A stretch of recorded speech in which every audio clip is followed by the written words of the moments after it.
Welcome, everybody. It's really a thrill to have such an incredible guest today. We have the Danish composer Jesper Kyd.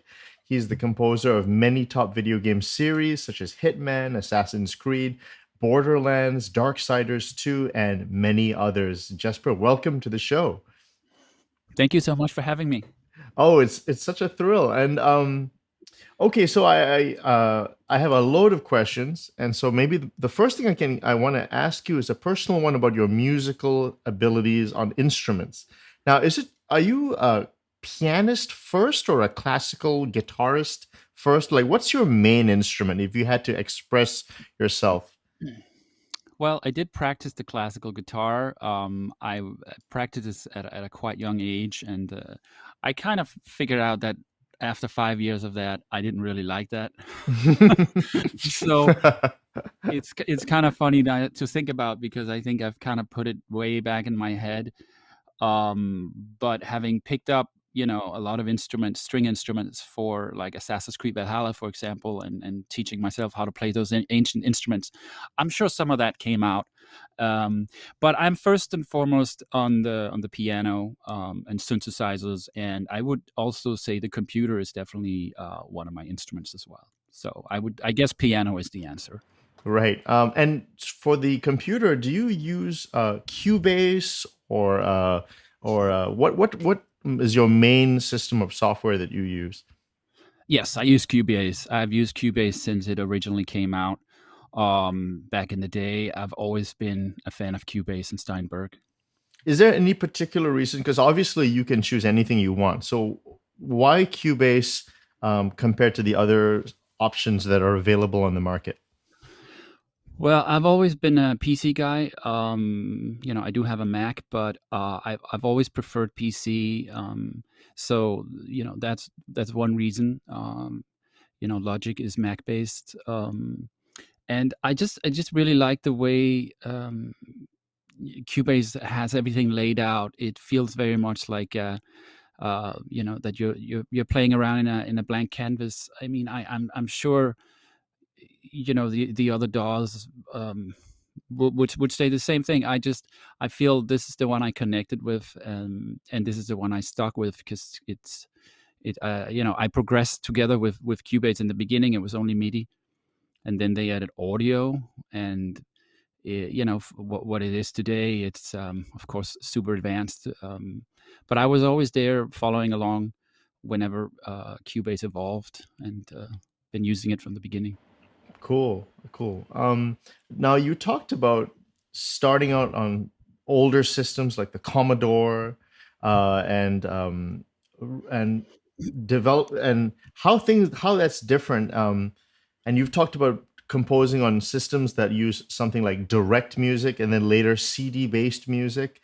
Can we just step back to the Commodore and those early days and like how many hours you got tooling playing around with it, and like was that really like kind of your first kind of uh like spending, you know how Malcolm Gladwell talks about like 10,000 hours or something so of like getting used to playing around and developing mastery. Is that kind of like where it started for you, the Commodore?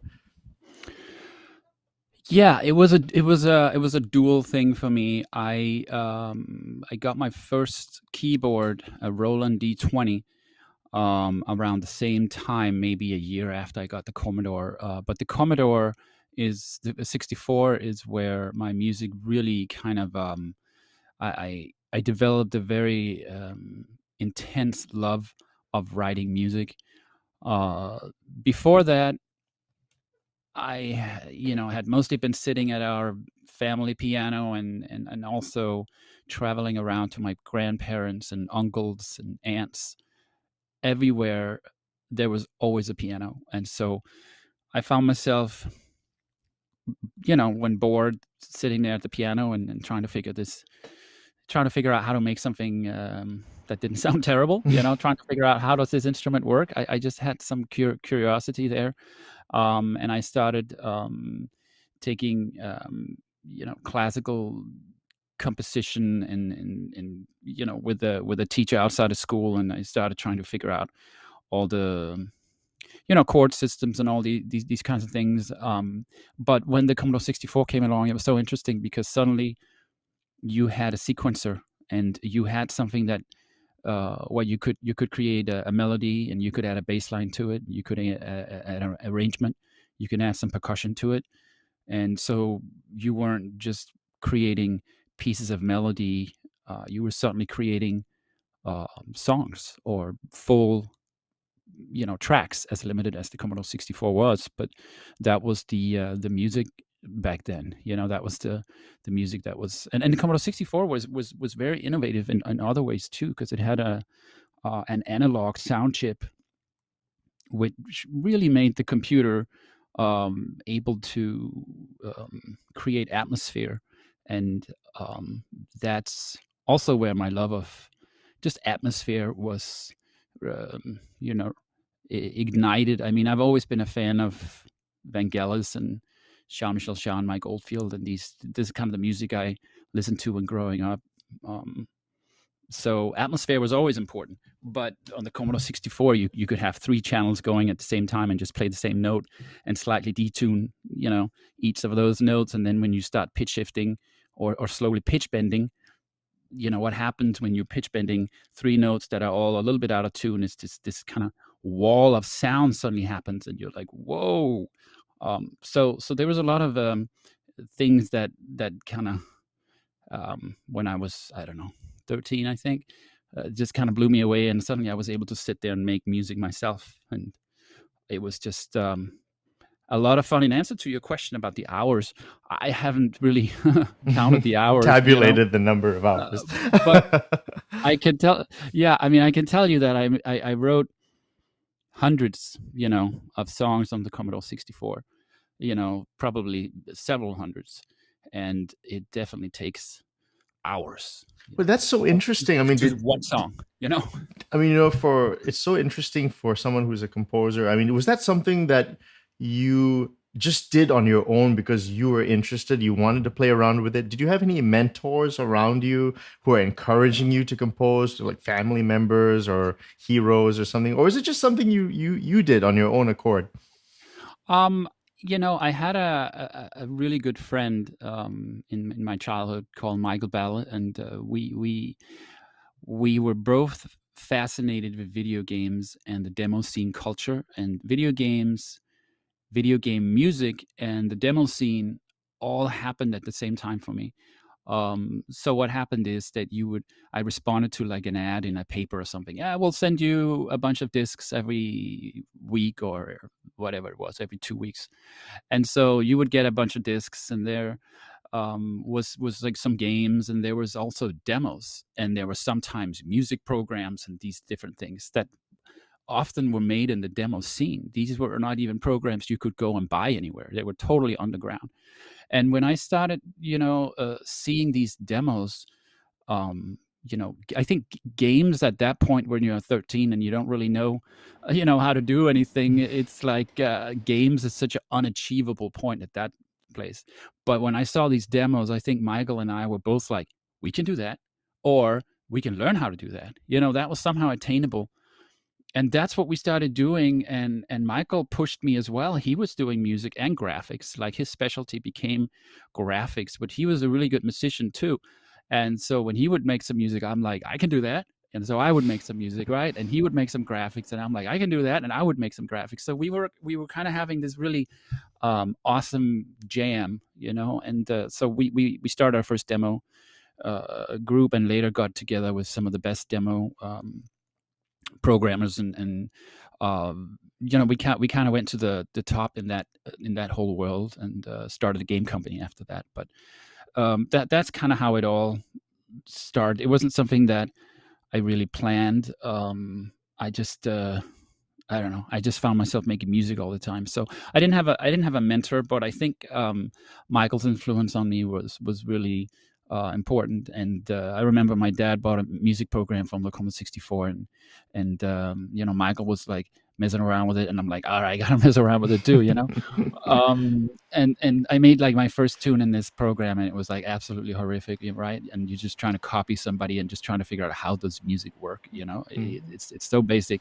But I think the strength of that experience being so young is like when you're a kid, you don't care how bad you are. You don't care how bad it sounds. If you're doing it, you're just doing it for the love of it. And if you were like much older and you started doing something, you probably would want results faster, or you might start thinking, "Oh, I'm not good at this." Well, guess what? I was not good at this. Absolutely.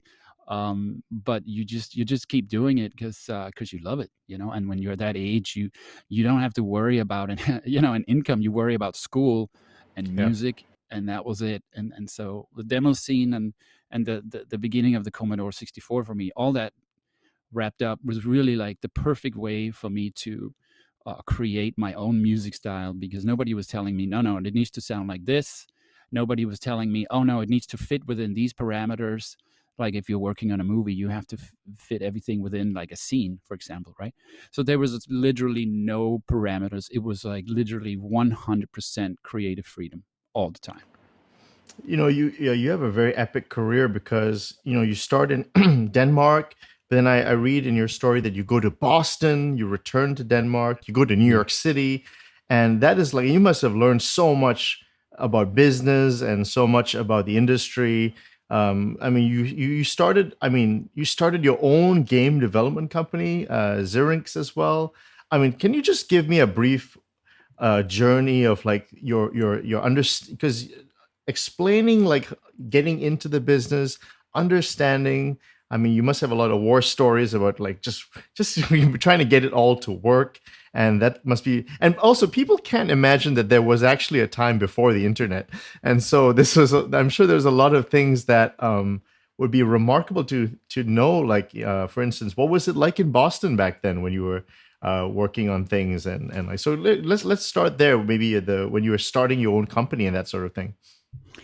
Okay, so yeah, we started our own company back in '91, I believe it was, and this happened because as I mentioned, we were in the demo scene at the time, and we had finally figured out how to get in the demo scene, and so we were asked to join by. So we were in there, right? We were doing demos, and we showed our stuff to a demo group called Silence Sweden, which, by the way, later became Dice Digital Illusions, like Mm, biggest game company in Sweden.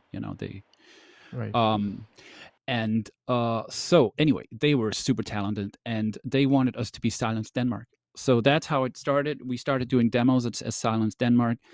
We pretty fast showed that we had a knack for design, graphics, and music. That was our strength. The presentation on our demos was, I felt, really strong.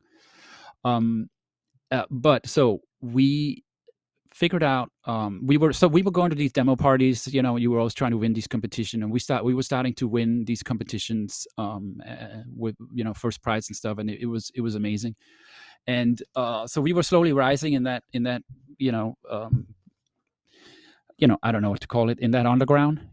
But it was a ton of people there. It was like really huge. At least for us, it felt really big. You had like thousands of people that would come to these events.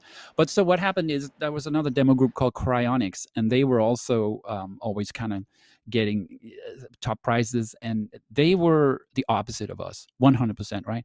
They were a demo group that were focused on programming, and I felt we both, Michael and I, and we felt like their graphics and music could be a little better. But we decided, and so we find out they live like close to where we live, in outside of Zealand. No, not Zealand, outside of Copenhagen. And so we decided we got to do a demo together. We want to do like the ultimate demo, and so we did a demo called Hardwired, which I think it came out and made kind of a big statement. It was, number one on the official Eurochart for over a year, which is like the chart system of the demo scene, and it was like kind of unheard of. So we were like, what are we going to do? How can we do something better than this? How are we going? What are we going to do next? So, and we always wanted to do games, all of us. So we founded a game company. That was the way to go. So Syrinx was the company we founded, and our first game what's called Subterranea. It was a pretty interesting story, I think, because not only did we just do a demo called Hardwired, we literally took a a system for the Sega Genesis, Sega Mega Drive, that was used for copying games. So we had acquired this, and of course, it was totally not approved or anything like that by Sega. It was from the underground. But we didn't get those systems to copy games. We didn't care about that stuff. We got it because we could actually talk directly to the Sega Mega Drive, the Sega Genesis, with that system.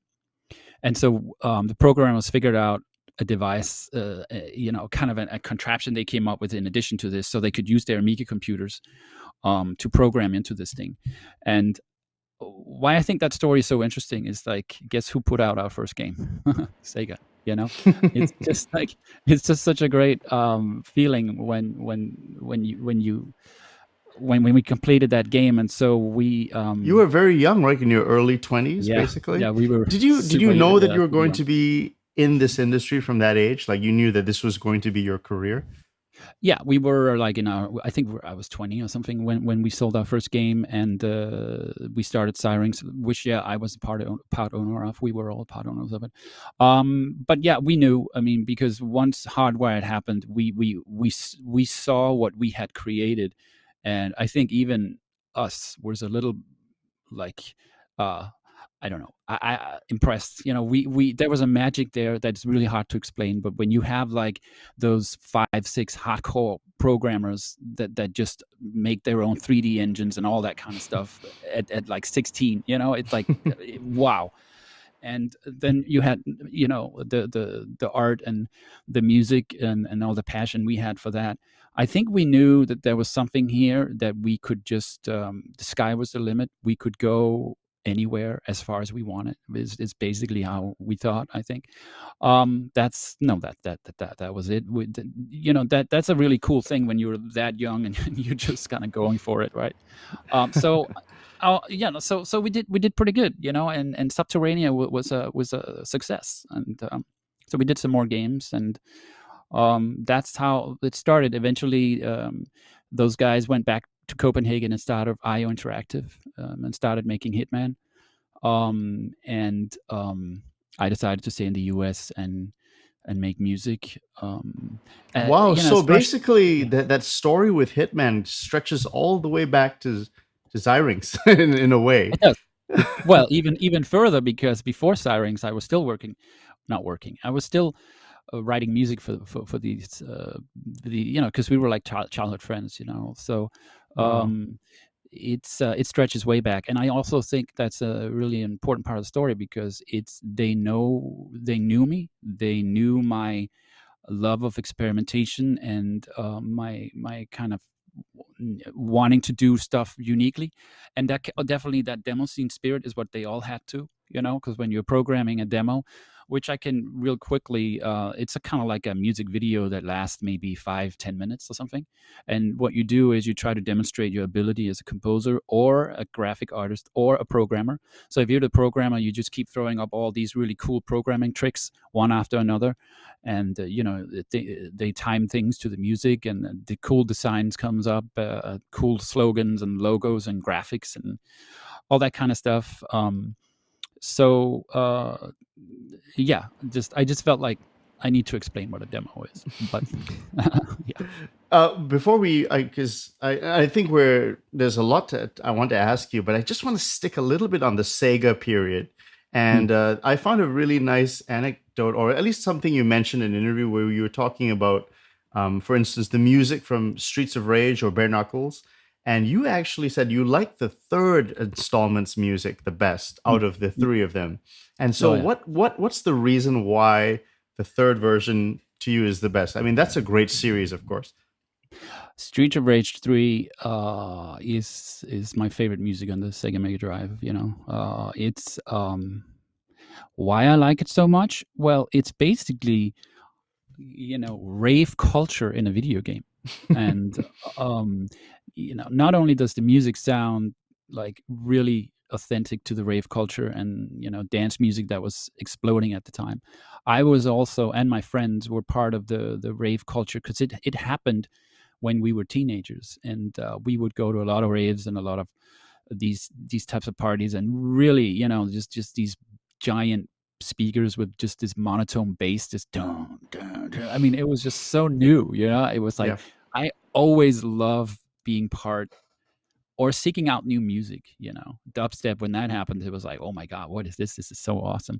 So I've always been interested in that. So that's one of the reasons I love it so much. And I think I had a similar kind of trajectory where my early stuff, like I did a game on the Mega Drive Genesis called Adventures of Batman and Robin for Mm. Sega, and we were talking about what kind of music they want, and they were like, "Dude, we just want the craziest stuff you can come up with, and it just needs to be super energetic and crazy action music."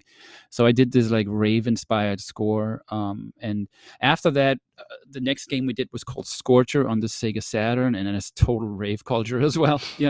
I mean, this was very much what I was into, and also MDK2 has some, I would say, bangers, in them.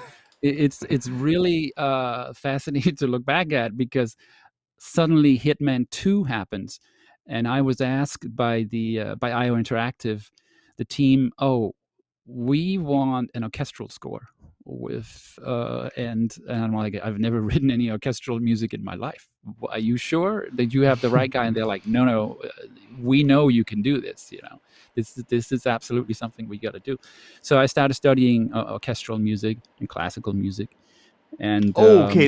That's okay. So somebody would be thinking like, how does Jesper Kyd study something? So like, how did you do it? Like, let's say, okay, let's take that as an example. But I'm going to ask you about other styles. Like, what's your way of learning something new? you listen to it over and over and over, and you get to know that piece of music so well that you start dissecting different things from it the more you listen to it, and you start analyzing everything, bass lines, arrangements, melodies. You play it out on the piano. You literally just do a deep dive on a piece of music, for example. That's the way I like to learn. um, and that's what I did for Hitman 2. I just listened to a ton of classical music constantly and was just totally buried in that world. If And you don't, that really, if you don't mind me yeah. asking, your chops on the piano, are you a very accomplished classical pianist? Because I know some people are not pianists. Like Hans Zimmer is not really a very technical pianist, but he's a great composer. What's your level, if you don't mind me asking, on the piano? I have no interest in being an accomplished pianist. I, But I am do you kind of a, like? Do you read? Are you able to read like the sheet music and that sort of thing? And yeah, I can read it, but I can't like, read it and jam it out on the piano right away. right. I'm more of a slow reader. I never really had the interest. Composing was always what was interesting to me. That's where my passion is, and of course, you could say it's good to know orchestration and it's good to know these details, but I deliberately try not to know too much of it. I think it's good to be ignorant about certain things when it comes to music. If you overthink things, it can start to seek into the music. Like when I was, practicing those ancient instruments for Valhalla, I tuned them however I wanted to tune them to my own, uh, how I felt this is a good way. This is an easy way to play the instrument. Let's tune it this way. Had no interest in trying to create all the right tunings and all that kind of stuff. I embody all this, and I think it makes my sound more sound like my sound. Honestly, I don't really have an interest in being perfect. That's at like in a performance aspect. When you talked about listening to classical music, that's so broad. So, like for Hitman 2, what style were you looking for to kind of use that as a model for reference? Well, I listen to all kinds of stuff, from Stravinsky to Star Wars. I mean, it was just everything. But there was no particular style that I honed in on because for Hitman 2, it's a game where you travel the world. So you go all over the place from like, Sicily to India, to Russia, to Iraq. I mean, it's just so broad that it didn't feel like I needed to really.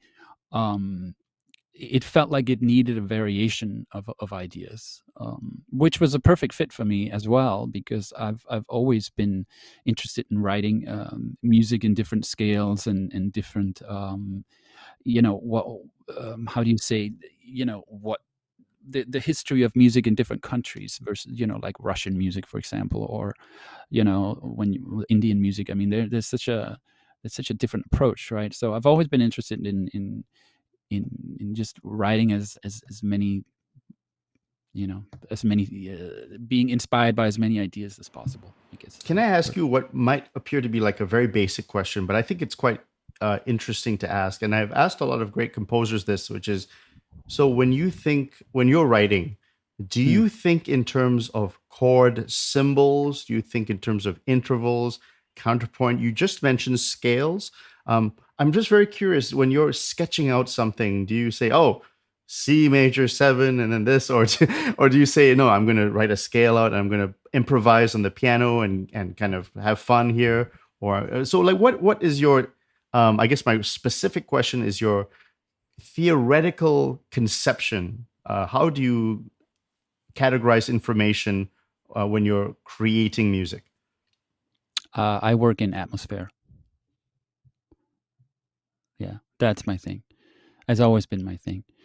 And I mean, of course, when you are writing a theme, especially like a main theme, you start thinking about the notes, and because it has to be repeated on other instruments or in different tempos or keys or all that kind of stuff. So if you just had a moody pad or something, that sounds great. It's not going to work as a main theme, you know what I mean? But I generally work in atmosphere, and that's been something that I've been um, working towards getting more and more clarity on what that means. And I think it's still it's still how I like to work. What does this music make you feel, and how can you make somebody feel something with as few elements as possible? You know. So for ideation, when you're coming up with ideas and stuff, do you sit at the piano and improvise, or do you like what do you do? Do you take your guitar? How do you come up with ideas? Well, I mean, honestly, it's different every time. It really depends on um, what the projects demand, and I let the. I'm sure we all do this. We let the project speak to me, and then you're pretty clear. This is the best approach to come up with the theme. I do like to sit at the piano and write the themes. Um, but I mean, so often that's not even there's such a love of mood pieces and electronic music and all this that it's not always needed. Yeah, sometimes one sound can be the spark for an entire song. And I also love to record my own sounds, whether it's on instruments or just outside. I mean, I use uh, sounds that I can find from pretty much everywhere. But it is important for me to do my own sounds and have my own sounds. I don't. Uh, I mean, of course, I use some libraries, but I really don't use a lot. It's very much trying to create all my own sounds. It's very important. You talked about rave culture and you talked about a lot of electronic music. And it's interesting when if you want to learn the music of Bach, you can go to a conservatory. If you want to learn even jazz now, I guess you can go to like a jazz school. But I don't think it's quite the same for electronic music. It feels like a lot of people are self-taught all the time, or I guess there are some schools, but generally it's not on that level of like maybe the classical music in that regard. It's such a huge genre. So how would somebody want to learn electronic music? What would your advice be? Well, I mean, my advice is not. just to learn electronic music is like you need, if learn what you have a passion for, right? And you can't just learn electronic music because it's popular right now, or because it's what directors are asking for, I think. But if you do have a passion for electronic music, well, then you're already doing the right thing, which is listening to music. I mean, I'm mostly self-taught, and listening to music is really where it's at. I mean, that's what I encourage everybody to do that wants to learn how to make music. Just listen to music as much as possible, and you would be surprised how much you can pick up by just listening to music over and over and over and over. And this is also how you create your own music style, because you hopefully listen to music that you love only, right? I mean, so if you're listening to all this music and you're loving all this music, that already is ground zero of what your music style is going to be. So it's that's how I did it. That's really only how I can speak to. But listen to a ton of electronic music. That's really the way to go. And then if at some point you're going to feel like, I love listening to music, but I have this other passion and I'm going to do this. Or you're going to be like, I love listening to music. How would be kind of cool to try to do something myself? I mean, it's all totally natural, not natural. It happens organically, is what I'm trying to say, right? I mean, you can't force music. You can't say, oh, it would be cool to be someone who could make electronic music. You have to just have a passion for it, because it's once you get to a level where you're making a living of it, it's stressful, but it's awesome. But you really have to love what you do to it's not all just kind of like we're you know it's a challenge. It's a very challenging thing to do. So if the passion is not there, you're not going to last long. With regard to listening, now, do you have what is known as absolute or perfect pitch, or do you have like very strong relative pitch? How do you listen to music? I mean, perfect pitch is a funny thing, because some people are like, they can play a note and somebody can say, yeah, that's a D, something. I always find that I'm like one note off or something. So it's like, I definitely, so with that theory, I guess I can do okay. But I don't know. I mean, I guess I have pretty good pitch, because I can immediately, I think we all do. I mean, once you make music for this long and you spend all day on it, it's like anything else. It just, you kind of have to have it, I think, to make music, especially if you're working with your own sounds and your own performances, where instruments can easily go out of tune. It's something you're definitely going to pick up pretty quick. Can you elaborate on your process of creating a video game score from scratch? You've said it is much bigger than a film score, for instance. So if you're going to start a new project, you just mentioned like one of the like big games like Assassin's Creed Valhalla, Borderlands 3. How do you start it out? How do you sketch it out? Do you organize the different sections by category? What do you look for when playing? Do you play the prototype, or do you look at concept art? When you talk to the producers, what are the thing? What's the information that's the most salient for you? Okay, I mean, just to clarify, I think when I said that quote, what I mean by that is that you often are asked to do more music than Just general quantity. This is purely a quantity thing. Yes, it's like you can easily be asked to do 3 hours, 6 hours, 10 hours, of music. That's where it gets big. As far as how to start, I mean, the important thing is to try to make life a little bit easy for yourself, and not to try to be and not be overwhelmed, because if you have to have the right perspective, or it can definitely overwhelm you. What I like to do is take a perspective as far away, as high up as possible, to come up with some general rules and ideas, and and just start experimenting. Figure out what part of this score should we start with, what is seems to be a foundational thing, and so we hone in on an area and we're like, okay, this feels pretty important to everything, and then I start experimenting and coming up with, I mean, experimentation can be all kinds of things. It can be a 30-second cue, it can be a 12-minute cue. I remember for Tumbad, we were working on an atmosphere, and I sent them an 18-minute cue, and it was just this giant. I think we put it as a bonus track on the soundtrack, online only, actually, but it was just one of those things where it just anyway, I mean, what I'm trying to say is there's no rules, right? You do what feels right. And by sending an 18-minute cue, I went through A to Z, and we could hone in on what parts of this cue felt, oh yeah, let's talk about this over here. So the more you experiment, the more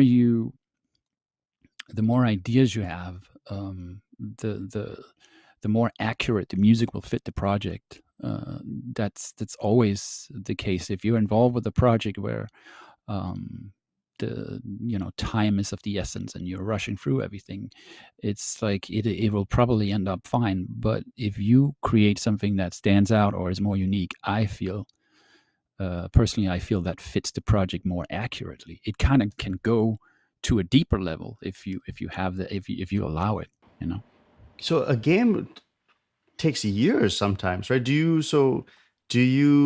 do you I guess with such a long development time, are you stressed out? Are you relaxed? Do you take on multiple projects at the same time?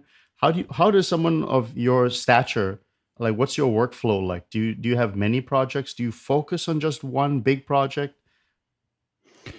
Yeah, I mean, I definitely try to focus on one project at the time. It's not always possible because sometimes deadline changes, and when that happens, unforeseen things are thrown at you, right? And you have another project starting, so you end up working really hard for a little bit, but I mean, this is just part of. This is part of the industry. This is what happens. It is nobody's fault. There's nothing, you just do the work. But I think it's important to really be in the zone, one project at a time. I'm of the opinion that when multitasking is one of those words where I feel sure you can multitask, meaning you can just kind of get by and do everything, with mediocrity, but you can get it done. But if you focus intensely on something, it's gonna be better. Do you work like, are you a night owl person? Are you a 9 to 5 person? Do you have like certain limits to yourself? Like, okay, I'm not going to work at this time. I need to have dinner or something. Or are you sort of like, I'm just going to go all in and you won't see me for 2 months, or that sort of thing? So like, what's your work temperament like? Yeah, I mean, I do try to stick to a schedule, and I do try to take a break for dinner time, and from 6 to 10, I like to take a break and then get back to it. If sometimes I do, sometimes it kind of depends on how your day goes, and if you're not quite done with everything that needs to be done, you go back to it. But also, other times you are working with crazy time differences. When I worked on Tumbad, the hours were pretty crazy, and we would have a meeting at midnight every day, and kind of talk about what I would be working on the next day, which I felt worked great. Right. Okay. So want to talk about, you said creating your own original sounds. What is the Jesper Kyd sort of way, trademark towards that? I think embracing experimentation and trying to find a unique take on something is something I'm passionate about. I also And love working. why do you become did you become bored with like stock things? Is that why? Do you have like an inner thing that demands that you want to get something different? What's can you explain that inner desire to create original sounds? Well, I think it comes from the demo scene, because we were always trying to outdo each other. We were always trying to figure out ways to express something new, and that's what was so great about that place. And growing up in that place was always something that was, when you did something new, it was celebrated. And so I just love, I love technology. I love when I hear something that is done in a way that I haven't heard before, or maybe it's mixing things together that hasn't been mixed together before. That's something I think if you go back and look at my music, there's a lot of that in there, trying to do things in a new way. That's wonderful. Can you describe your equipment that you use in your compositional process? You already mentioned you use Cubase. You don't. You also use a lot of original sounds. Um, what do you use a PC? Can you just kind of just in a general sense describe the setup? Yeah, I everything is centered around Cubase, and then I have a modular synthesizer, a Euro rack, which is tempo synced to Cubase. That system is all with that system is all based on clocks, and it's a different type of way to make music. Then I also have a lot of vintage gear, especially synthesizers. And analog sequencers. I have several of those, and all that stuff is also tempo synced to the Euro rack, so I can play these old vintage analog sequencers, and it perfectly syncs up with the Euro rack, meaning also syncing up with Cubase. So and then I have, of course, a bunch of MIDI equipment that also is MIDI time synced, and drum machines. So it's kind of like when I press a button in, when I start running Cubase, everything will just kind of start blinking and running, and everything is perfectly synced. Okay, thought experiment. If you were Jesper Kyd, a 20-year-old today, with Hmm. not a lot of money, not a lot of resources, and you were going to do a project, how would you go about doing something in today's world? If I you mean, kind of had to start from scratch. I don't think it would be really that different. I mean, the tools today are so much more advanced than what we had back then, but we're still using the tools that I would tell anyone who's 20, hey, you should start using Cubase, start familiarize yourself with Cubase. Fruity Loops is a lot of fun as well.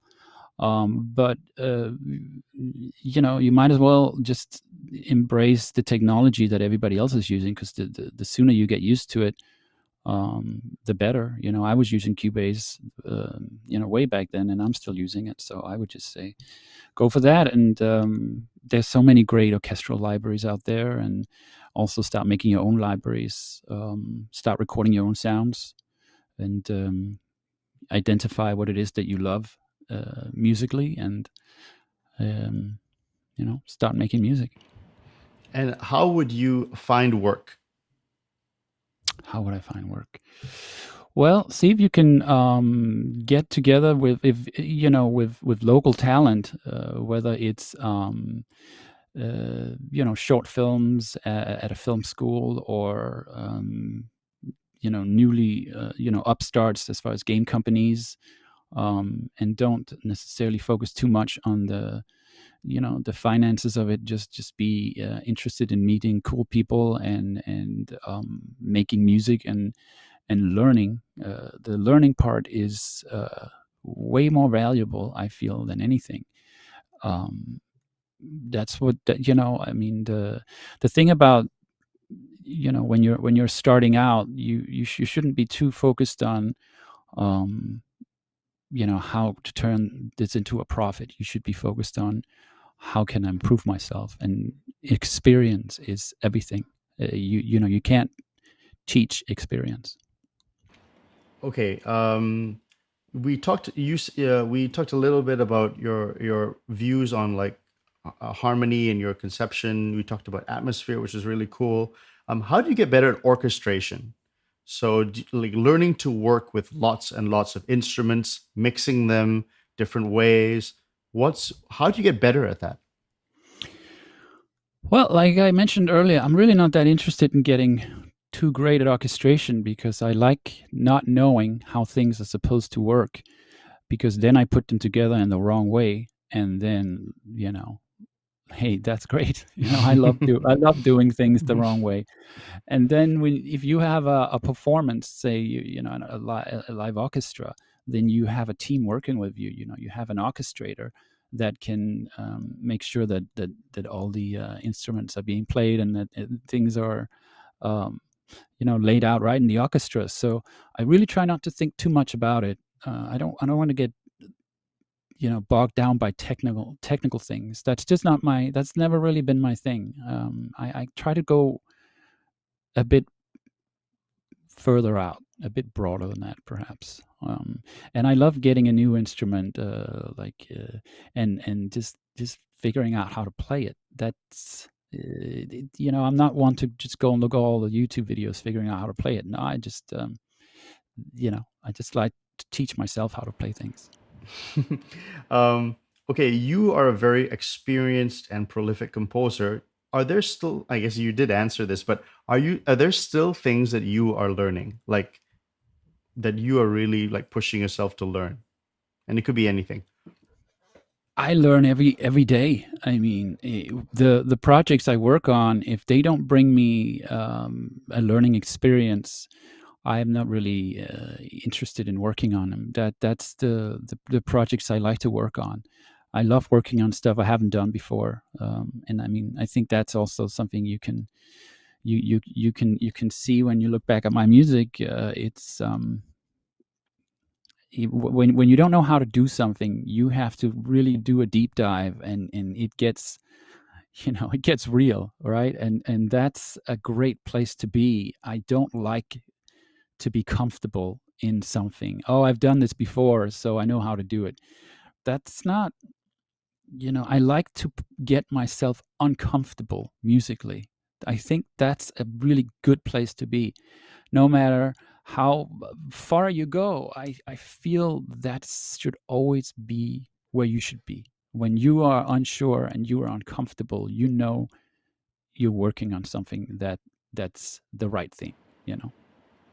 Do you ever have an experience where you think this cue or this music you've written really is perfect, and yet the producer or the director disagrees, and you're like, okay, I have to shelve this, or I really need to argue my case, or what's has that happened to you? And can you talk about that kind of situation? I can't really come up with an example because I don't really think that has happened to me. I don't take my music so serious that if a director comes back and says, "Hey, why don't we try this?" that I get like offended. I'm like, this. What he is suggesting is best for the movie, and um, it is so. I mean, I wrote like for the movie I'm working on now, and also my last movie, I wrote a lot of music. And not all of it ends up in the movie, but the movie is better for what's actually included in the movie. So I feel very much you're part of a team, and we're all working towards the same thing. We are working towards making something that fits the project absolutely the best it can be. So yeah, no, I don't really have an example there.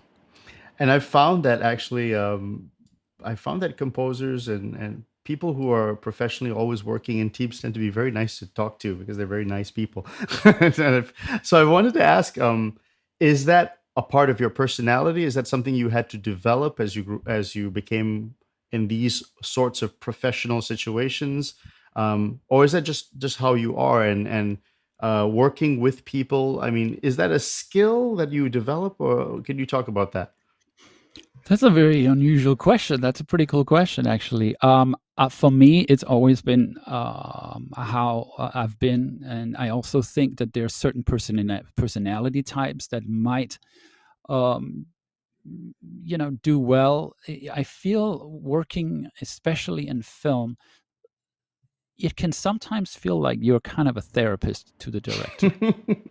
You know, and you are making his vision work, right? The music is one of the last things to be put in, and so much work has gone into a film, and people can't really yet see if this film is going to work or not until the music is in there. And so that becomes can become a very intense working relationship because so much is on the line. The music can really change a movie profoundly. It can change the scene, the atmosphere. Suddenly, you understand the scene. Suddenly, the intent behind the scene becomes very clear because the music is showing you how this scene should be interpreted. And it doesn't need to hold your hand. It can be the opposite. It can be something that's there to confuse you, but then that's what's the intent for the director. So the director's vision becomes very clear once you have the music score because you work so close together. So I think as a personality, if you take yourself very serious, or let's say you have a very big ego or something, you're gonna get shattered in this industry, okay? Because there are people with bigger egos than you, for sure, and you just kind of have to learn to be a team member. I mean, this was always I didn't have any problems with this. This was always very clear to me, and I think that's the only way it's gonna really work. You were part of a team. Okay, I have a question about AI generated music and machine learning. What is your opinion of this and its application in the future of music? Is it a threat to composers or a very cool tool, or what do you think? Well, I think I'm somewhere in the middle of that. I mean, I can see both sides of that coin. I mean, I think the threat is pretty obvious, but I don't think it's going to put us out of a job. I think teaching a computer passion is going to be tricky, and an artist is not an artist because of his perfections. It's more about creating something, and like, for example, when I work with vintage synthesizers, I'm much more interested in finding the imperfections of that instrument than finding the perfections of it. I think in general, um, it, you know artistry comes from artists. It doesn't come from a computer. A computer is a tool. Um, so unless we one day have some amazing AI that is going to be a composer, but that's not really what I think you're talking about. You're talking more about the actual software itself, and perhaps there are some applications there that could find interesting. Perhaps it could, you could ask it to brainstorm for me. Just what if I take like you know a jazz piece of music from the 60s and combine it with dubstep, play, what happens, just like all those all that uh, all those things that's happening in the graphic industry right now, where computers are learning how to combine concept art, right? That's a really interesting thing because you get this really wild concept art that just looks like so crazy. um, there's a lot of interesting applications here, but we have to remember art is something that's created by an artist. A computer is not an artist. Great. Now, as we're wrapping up, I want to ask some fast, quick questions, and you don't have to spend a whole lot of time on the answers, but just whatever comes to mind. So, the first thing I want to ask you is, what are some of your favorite film scores and why? Well, my favorite film score would be Blade Runner by Vangelis.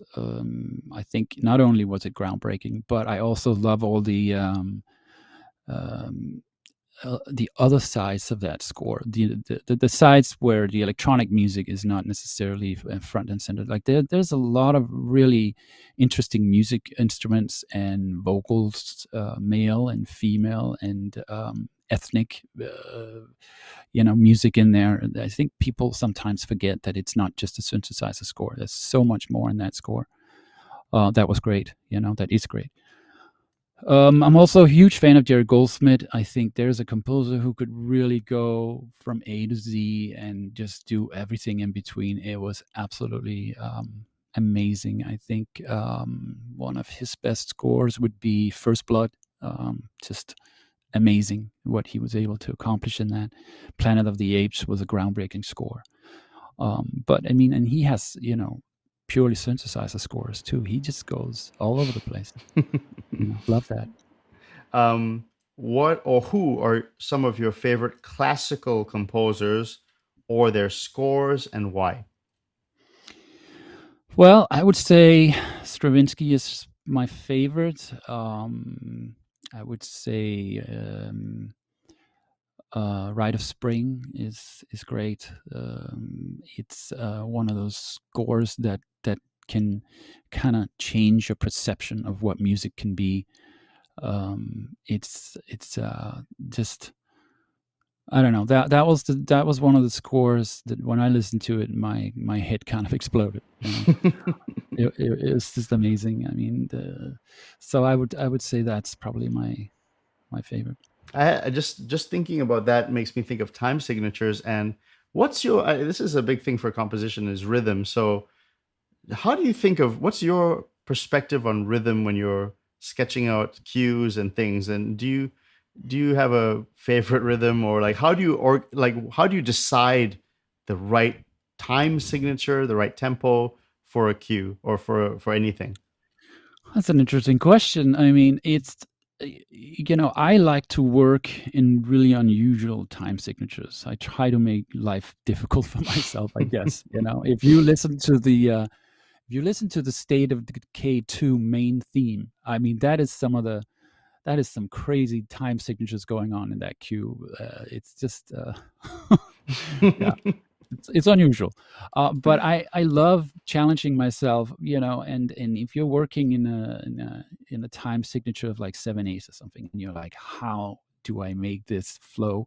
Well, that's the challenge. I just love challenging myself, and I don't necessarily, I mean, there are times when some time signatures can make, of course, I mean, things feel more intense or less intense or whatever. But I don't really sit and it's all very organic for me. If it's kind of just an intuition, really. But like I said, I love working in unusual time signatures. It's just a big thing on big part of my sound, I think. Okay, so two-part question. Of all the projects you did, what was the hardest one to do? And you can interpret that however you like, hard in terms of like the composition or just like the time frame. And what was the easiest? Well, the hardest was probably Assassin's Creed 1.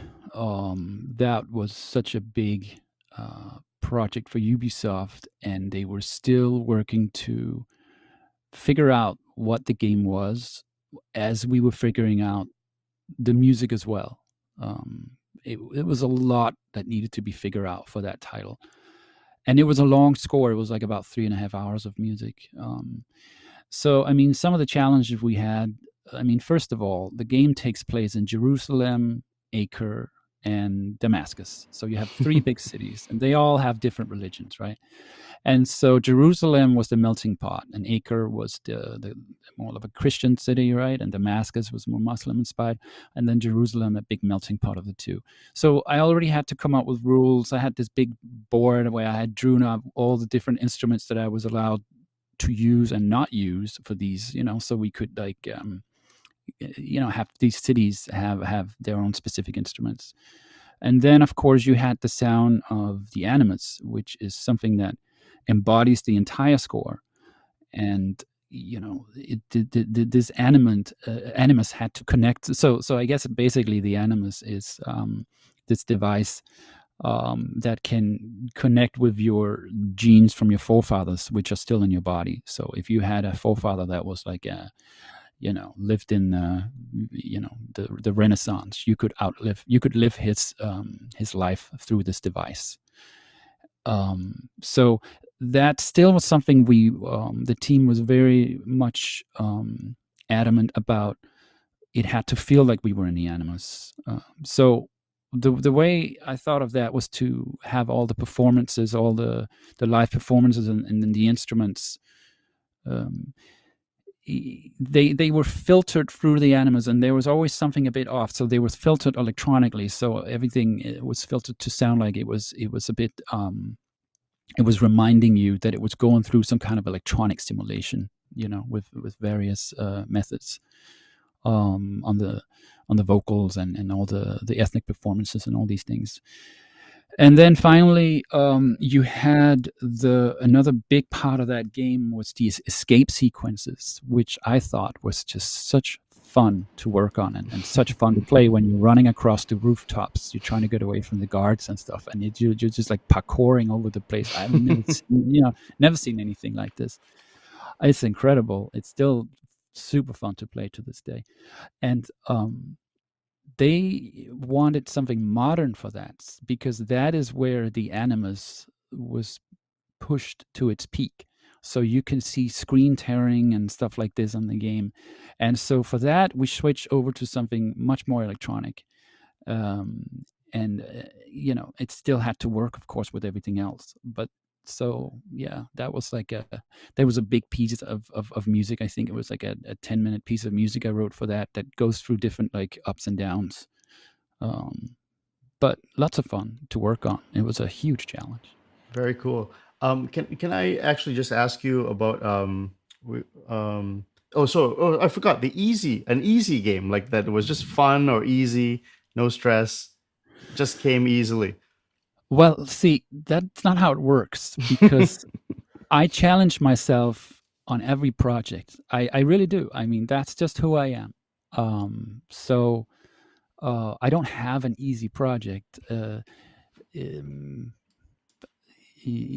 it's easy, I make it difficult. Because then you have to do something extra, right? I mean, nothing in life should be that easy when you're writing music for these projects. I don't think so. I think you need to be in that place where things are hard and you're a little bit uncomfortable, you're a little bit unsure, and you just have to push yourself. And then not suddenly, but new things happen this way, and you gotta move your music forward on every project you work on. That I feel is very important to grow as an artist. And if you're not growing as an artist, then why are you doing it, right? I mean, this is so deeply ingrained in me. It's not like a business for me, it's a passion. Absolutely. I'm living my this is something I've dreamt of doing, and I'm not gonna take it for granted. Apart from your more recognized scores from Hitman, Borderlands, Assassin's Creed, you've scored in many video games. Can you recommend some music of yours that perhaps is not as well known?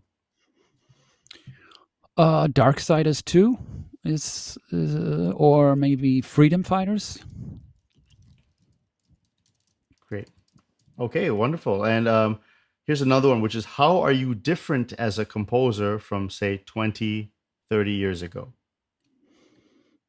Well, let's see.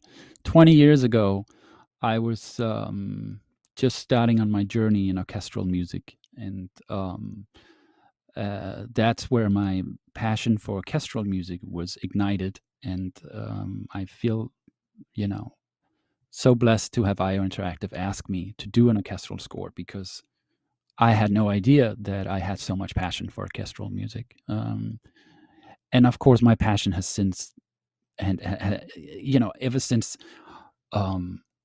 then, my passion is also to mix electronic music and orchestral music together, of course, because that's the two things that they care about the most. So yeah, there's just so much that I've learned since then. And like I said, it's like was the beginning of a journey for me. And also, uh, electronic music has come a long way since then.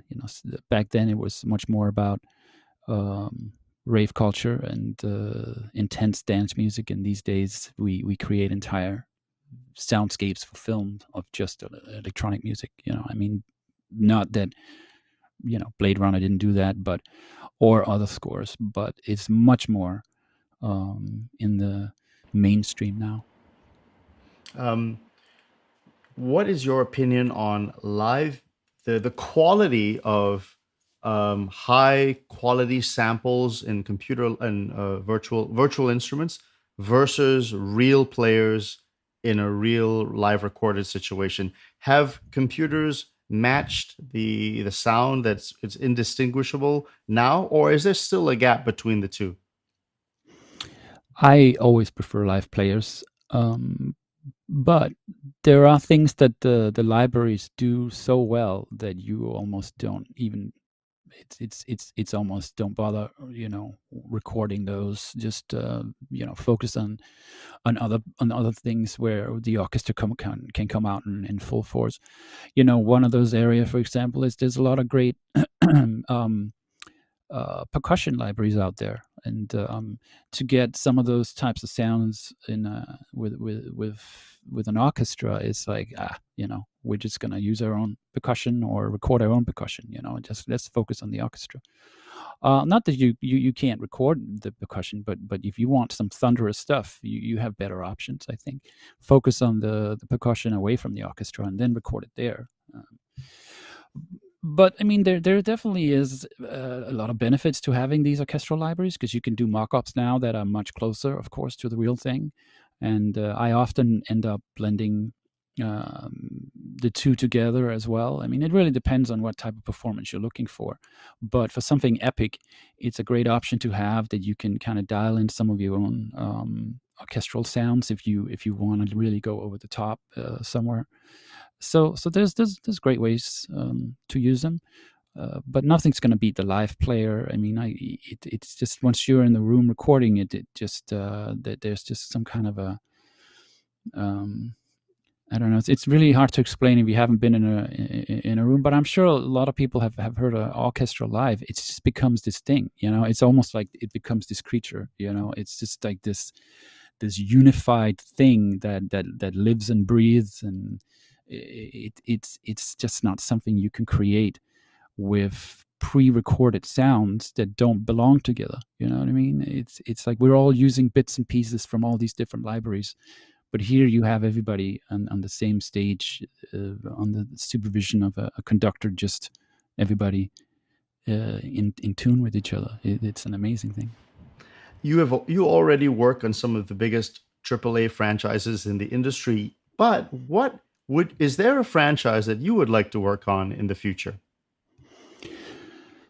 Well, I mean, I do work more and more on films as well as games. That's always been it's always been a dream of mine to do both, and that's so I'm blessed to be writing film music as well.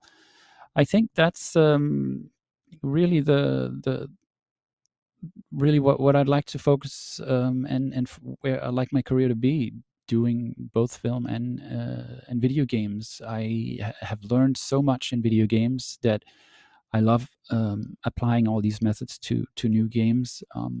But at the same time, I'm also starting to realize, when I started working in film, I had to basically reinvent my music style, because I grew up in the game industry.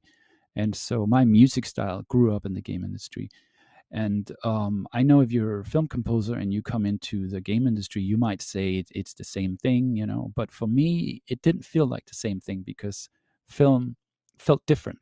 And so I had to learn all this, and this is something that I feel great joy in learning, and I've learned so much. I feel in film, and everything I learn in film I can also bring back to games, because you pick up stuff all the time.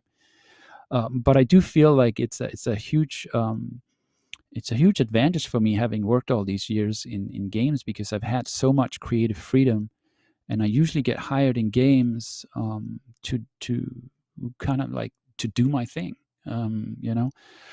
And so all that creative freedom has definitely taught me so much, and I'm now starting to add all that creativity to my scores in film, which is just super exciting. Last two questions. The first one is, what is your proudest musical moment? Let's see. I really enjoyed the concert in Krakow at the Film Music Festival. That's the biggest film music festival in the world. Um, there was 18, I believe it was 18,000 people in that Toron arena. I mean, it was an amazing experience. That was a lot of fun. I think winning the BAFTA for Hitman contracts for an electronic score was really cool, because that was unusual, especially at the time, to win for an electronic score. That score, I did feel it did something that people hadn't really done before. So that was cool. Working on Assassin's Creed 2 was great.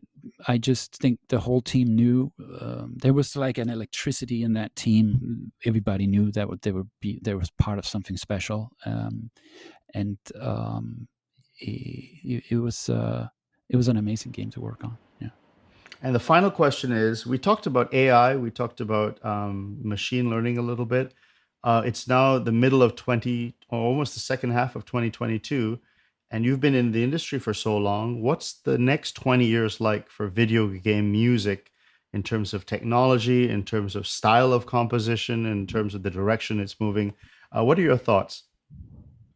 Well, I think games are, getting bigger and bigger because the technology is advancing, and so we need more and more art in games. And the 3D engines are getting more and more, vaster. It can create bigger worlds for us to get lost in.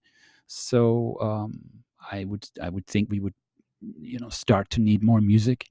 More and more and more music. If you want to have someone live inside a world for 100 hours, you can certainly write a lot of music there. But I mean, I'm sure there's going to be some advances in interactive music as well. Perhaps we're going to start sending over entire like Cubase files or something like that they can reinterpret in the game or something. But music is still music. I mean, we can go through, technology can change, but it's music styles can change, right? I mean, but it's still music. Music doesn't, I think, evolve with the same speed as the game industry does. I mean, you can have, I mean, if you watch Star Wars, I mean, musically, all these years later, I don't think we're sitting here saying how, I wish they could have done a better job, and it's just what music really is, right? I mean, if you make something really good, it will stand the test of time, and all the advances are more, I think, on the interactive music sides, which can also, you have to be careful with that too, because things can get too interactive. If you can't have a presentation inside your music where you're presenting themes in a format that's conducive to like, what I'm trying to say is, if you over engineer interactivity, the music becomes systemic, and you want to be able to perhaps write this big opera for a video game or something, and if everything is just focusing on being systemic, some of the passion could be lost.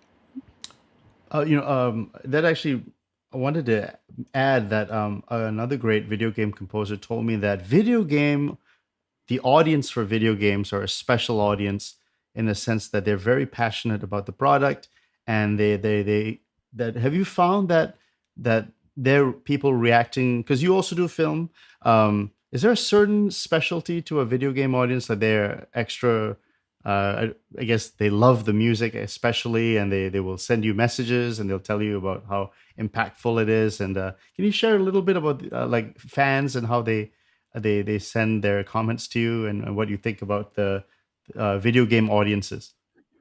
Well, I think it's only natural that there's so much passion in games. I mean, the average gamer is 33 now. I've read, and it's you spend so much time in that world that when you hear this music over and over in a game that you love, it just kind of becomes part of who you are. It goes to a deeper place than if you see a movie once or twice. Not it just like for example, film music. I don't think it can really compete with that. And so the passion gamers have when you are performing your music in an opera house, it's there's an electricity in the room that I find that even the orchestra, it even surprises the orchestra. And I mean, it makes complete sense too, because you often have these pieces of music that are perhaps 200 years old that's been performed thousands of times, and then suddenly you have this piece of music that someone has been sitting in their room playing, or house playing, and for hours and hours and hours with their friends, and it just hits them in a totally different way. And the way they embrace video game culture, with everything. It's not cosplay and the list goes on. It's just a more passionate, it's just crowd of people. There's no doubt about it. Wonderful. Well, the great Jesper Kyd. Do you want to mention any projects you're working on and upcoming games that you want to plug that people might be looking forward to? Yeah, I'm working on finishing up Darktide, which comes out soon, and I'm also working on a film which I can't announce just yet. But those are the two that I'm gonna mention. Yeah. Awesome. Well, thank you so much, sir, for coming on the show. I hope you had a great time. It was wonderful talking to you, and I hope when your future projects come out, you'll come back on the show and we can talk about them and talk about more stuff as well. So thank you so much for being on the show. Absolutely. Thank you for having me. Thank you. Bye-bye. Bye.